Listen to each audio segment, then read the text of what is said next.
Nós acordamos num planeta que não conhecemos, sem memórias e com a nave destruída a alguns metros e instrumentos que detectam uma atmosfera tóxica. O jogo não explica o que aconteceu. A ausência da nossa origem no jogo não é um recurso de abertura que será preenchido mais tarde com uma cena de flashback.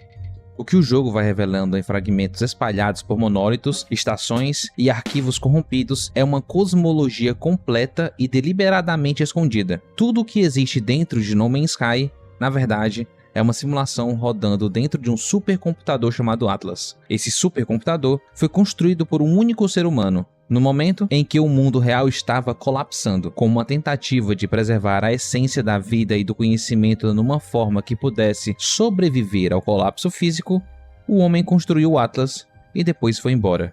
E o Atlas ficou sozinho com tudo o que havia criado. A informação que reorganiza o significado do jogo inteiro é que o Atlas está morrendo. O sistema físico que o sustenta tem 16 minutos de energia operacional antes de desligar completamente. O processamento interno é ultraveloz. Esses 16 minutos contêm milênios de história simulada. Civilizações inteiras que nascem e morrem enquanto o relógio avança apenas frações de segundos. Mas o colapso é inevitável, e o Atlas sabe disso desde que o homem partiu, porque ele deu apenas mais 16 minutos de existência para o arquiteto do universo onde se passa toda a nossa história. Há um conjunto de correntes filosóficas /religiosa muito antiga que diz que o mundo foi feito por um Deus menor.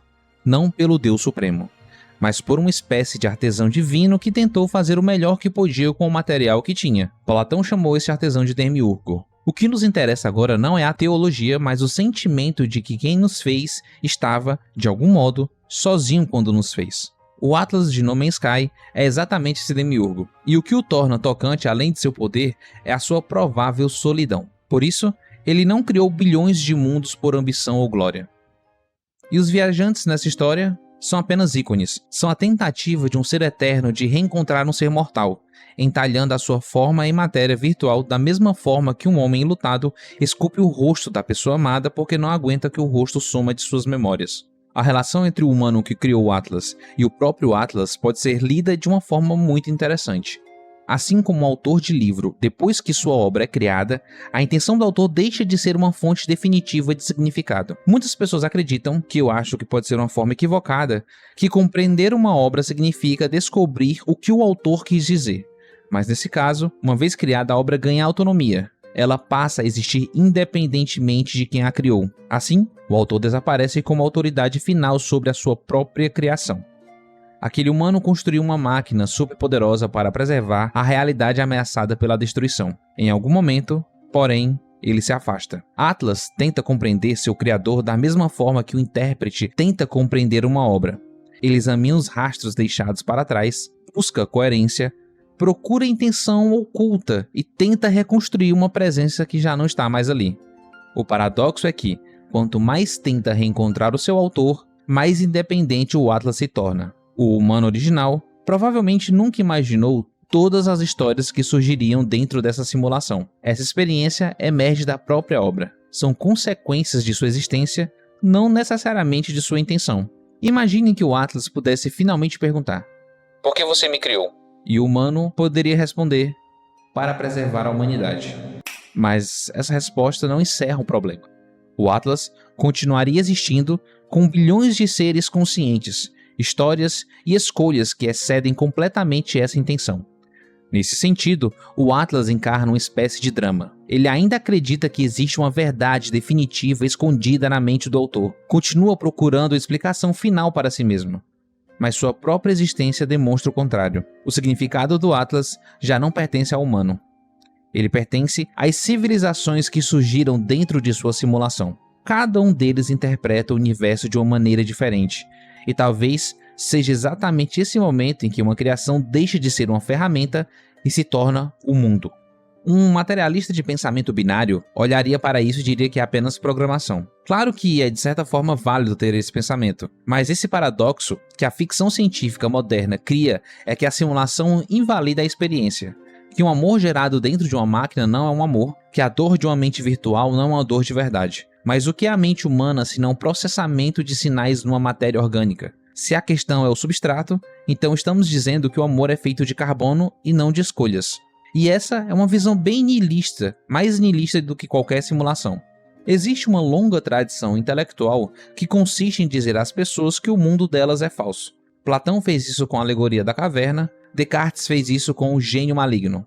O que todos eles têm em comum é a suposição de que, uma vez que se descobre que algo é uma sombra, ele deixa de ter importância. Já que ninguém se importa com a sombra, né? Mas no jogo, você se importa com Artemis. Mas antes de explicar a situação de Artemis, precisamos falar sobre uma certa máquina, a máquina de experiência. Proposta por Robert Nozick, é uma experiência mental criada para responder uma pergunta simples: o que realmente valorizamos na vida? Nozick pede que imaginemos uma máquina capaz de produzir qualquer experiência que desejarmos. Ao entrar nela, você poderia viver uma vida perfeita. Poderia viver amor, amizade ou qualquer outra coisa. A máquina estimularia seu cérebro de modo tão preciso que você jamais perceberia a diferença entre aquela experiência e a realidade. A questão é, você entraria? Nozick acredita que muitas pessoas responderiam não. Se recusamos a máquina, significa que não buscamos apenas sensações agradáveis. Queremos que as coisas sejam reais.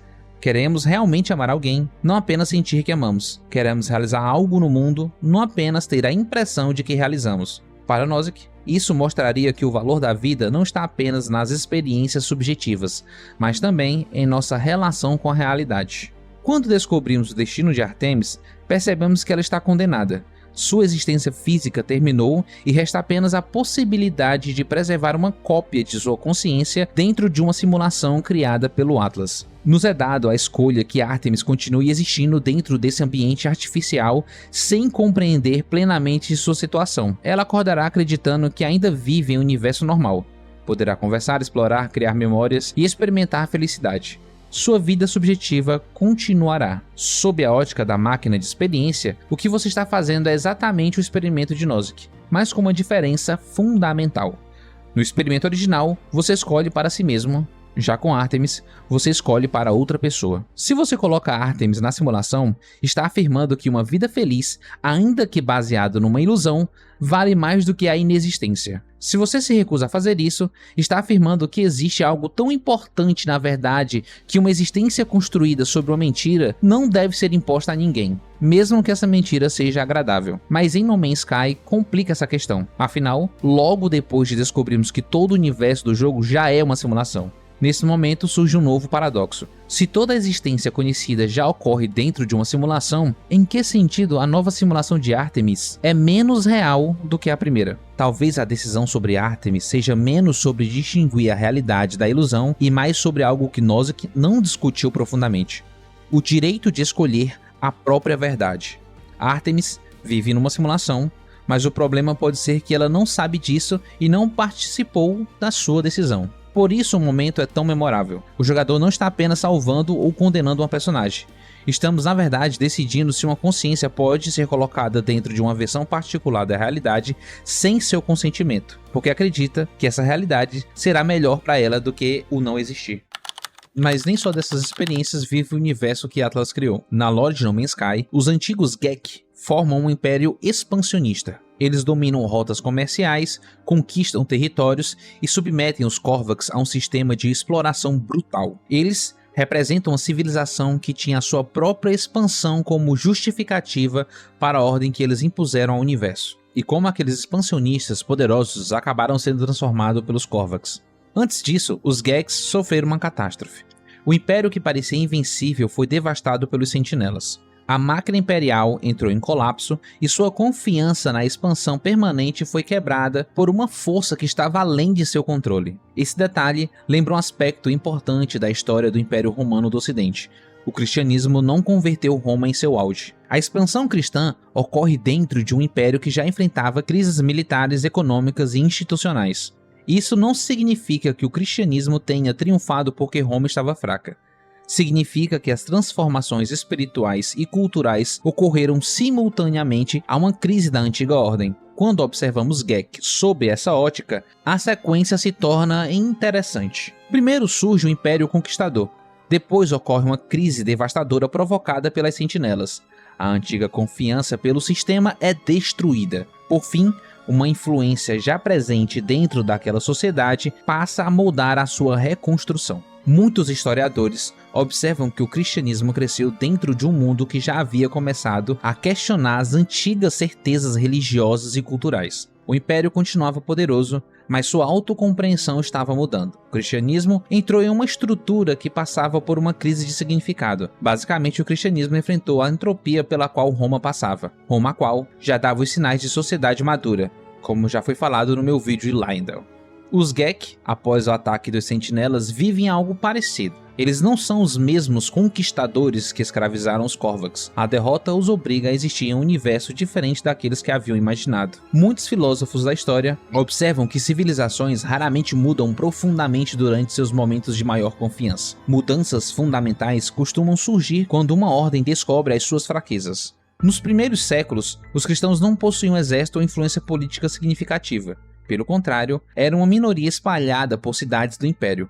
Muitos foram perseguidos em diferentes períodos e não tinham meio de competir com Roma em termos de força material. Entretanto, suas ideias continuaram se difundindo. Ao longo do tempo, comunidades cristãs crescem dentro da própria estrutura imperial. Séculos depois, aquilo que começou com uma rebelião marginal tornou-se a religião dominante do Império. O paralelo não está na mecânica exata dos acontecimentos. Nenhum grupo cristão literalmente alterou biologicamente os romanos, como os Korvax fizeram com os Geks. O paralelo está no fenômeno histórico mais amplo. Uma civilização poderosa acaba sendo transformada por uma tradição que inicialmente havia sido marginalizada. O Império Romano não desapareceu no momento em que o cristianismo cresceu. Muitas instituições permaneceram. Estradas, cidades, burocracias, exércitos e formas de governo continuaram existindo, inclusive algumas delas até hoje. O que mudou foi o conjunto de valores através dos quais essas instituições passaram a ser interpretadas. Algo parecido ocorre com os Geks modernos.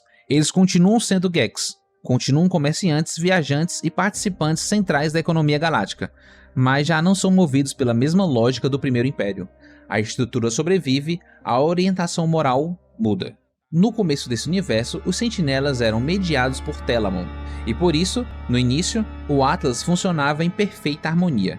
Ele gerava dados, no caso, os planetas, e usava os sentinelas como suas ferramentas físicas de interação. Nessa época, Telamon era uma subrotina de segurança de altíssimo nível, uma inteligência artificial companheira criada para vigiar o Atlas e garantir que suas simulações ocorressem de forma harmoniosa. Sob a supervisão e o equilíbrio de Telamon, os sentinelas viajavam pelo mundo apenas registrando dados, observando a evolução das espécies e garantindo que o ecossistema digital não entrasse em colapso. Assim, eles não interferiam nas civilizações. Se um Korvax estudasse uma rocha ou um Viking caçasse para sobreviver, os sentinelas entendiam que isso fazia parte do fluxo natural da simulação. Podemos dizer que eles agiam como jardineiros gentis.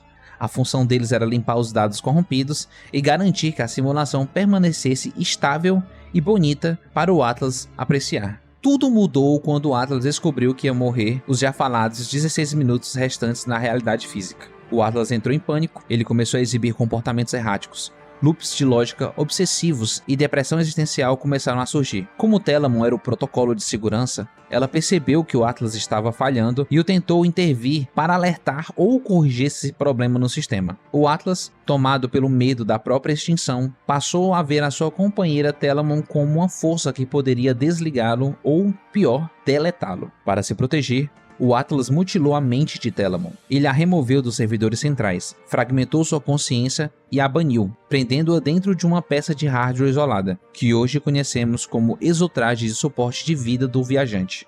Quando o Atlas silenciou Telamon, os sentinelas perderam sua bússola moral e seu freio de segurança. Eles continuaram conectados diretamente ao Atlas, mas o Atlas agora estava corrompido. Os sentinelas, vendo que o universo está se desfazendo, entenderam que qualquer mudança acelera esse fim. Eles se tornaram obcecados em manter os planetas perfeitamente estáticos. Se você minerar um único cristal de carbono ou derrubar uma única árvore, eles interpretam isso como a destruição de dados sagrados e o atacam. Fica óbvio que eles perderam a capacidade de filtrar ameaças. Dessa forma, o viajante coletando recursos para consertar a nave recebe a mesma punição de um Império Gek tentando conquistar a galáxia. O que antes eram jardineiros gentis, começaram a se comportar como uma praga se espalhando por quase todos os planetas, construindo colmeias e naves de guerra. Eles querem congelar o universo em um estado imutável para tentar salvar o Atlas do colapso inevitável.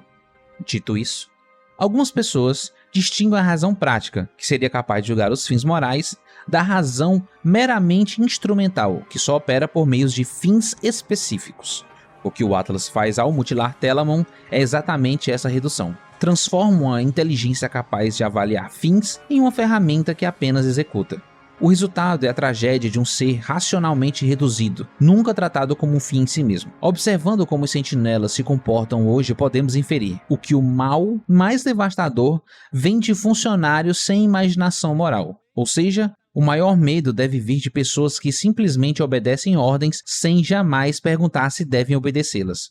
Os sentinelas são isso na forma mais pura. A violência deles é apenas um procedimento. Aprofundando o drama da simulação que se desfaz, porque a versão original provavelmente deveria estar passando pelo mesmo processo, pode ser decodificado como um simulacro sendo uma cópia sem a original. Uma representação que apagou o referente real e passou a fingir que é o próprio real. O universo de No Man's Sky é uma simulação criada pelo Atlas para apreciar algo, mas, a essa altura, nem o Atlas sabe mais o que estava tentando replicar. Agora, é tudo signo de um original que não existe mais. A melancolia do jogo, somada a essa sensação de que o universo é vasto e vazio ao mesmo tempo, é a experiência estética do simulacro.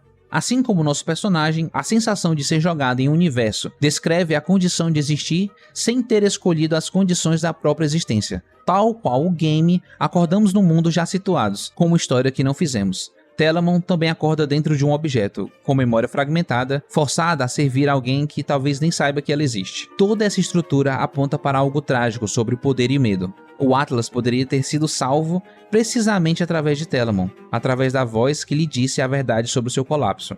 Em vez disso, silenciou essa voz. É uma metáfora do autoritarismo. O poder que se consolida eliminando exatamente o mecanismo de correção que precisa para sobreviver. Além de ficção científica, é a história de qualquer sistema que prefere a estabilidade da mentira ao desconforto da lucidez. Essa jornada pela solidão do Atlas, pelo dilema moral de Artemis e pelas cicatrizes históricas dos Gek, fez você enxergar o universo de No Man's Sky além da atmosfera de um mero jogo de sobrevivência? Se sim, deixe seu gostei aqui embaixo, e esse é o combustível que mantém um canal em curso e produzindo essas análises. Para continuar explorando como grandes obras de ficção e a arquitetura digital se tornam mundos autônomos, não se esqueça de se inscrever no meu canal e ativar as notificações. Eu sou o Ilustre e te vejo daqui a 16 minutos no próximo vídeo.